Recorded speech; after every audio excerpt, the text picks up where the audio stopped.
Hello mga guys. Ang nag-iisang cute na tito ni Jopay.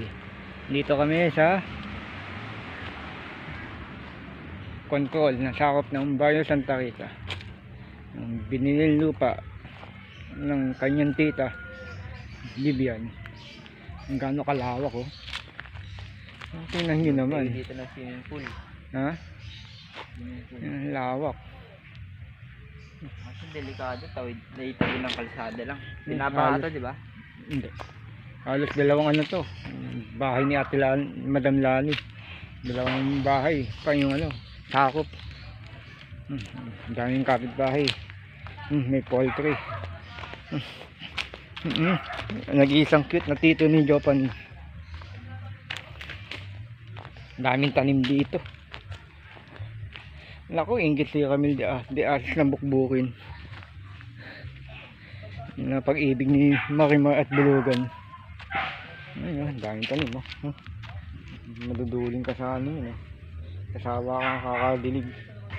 Pagod ka. Ibang uring halaman at puno, gulay at prutas. May mangga, ayan, mangga. Manggang malaki, mangga, ayan.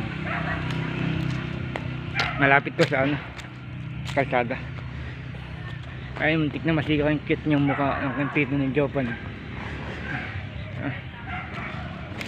Paano guys? Nagmamadali si Jopan eh.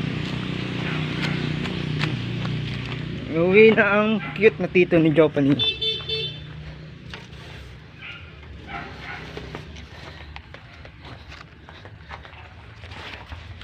At tabi lang natin tong ano. Magkakapisa na tayo eh. Jopan excited na ng umuwi oh. Cellphone niya kasi ito eh. Jopan eh, pakita mo kay Kuya Inok mo to ah. Ha? Ang labo ng video ng kay ano eh, Jopan eh. Babayo na mga detective, kapitbahay oh. Babayo detective.